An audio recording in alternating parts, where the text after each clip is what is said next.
nun sama dengan N. Bunyi apa? Vokal A bunyi apa?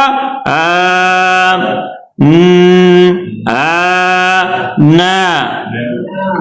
Gabung tu. Sebut sekali lagi. Na. Tu cara nak mengeja dia. Sad sama dengan SH. Sad yang berbaris mati sama dengan konsonan SH. Nak baca macam mana? Nak bunyi macam mana? Bunyi sad yang berbaris mati tu macam tu je. Nampak tak?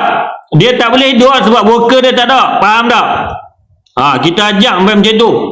Okey, gabung kita ni dulu satu-satu dulu. Bunyi sad mati dulu.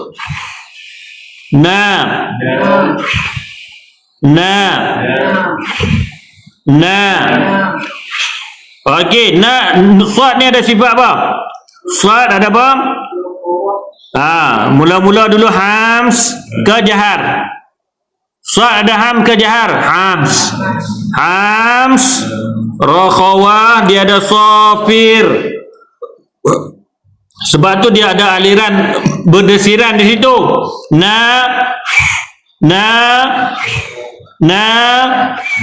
Gabungkan naus.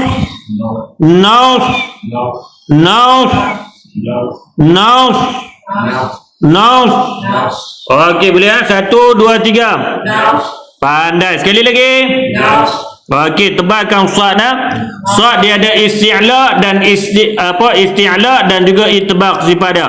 Pangkal dan tengah lidah terangkat menyebabkan aliran angin tu tertahan, dia keluar angin secara dia jadi tebal, berkumpul angin tu naus. Jadi tebal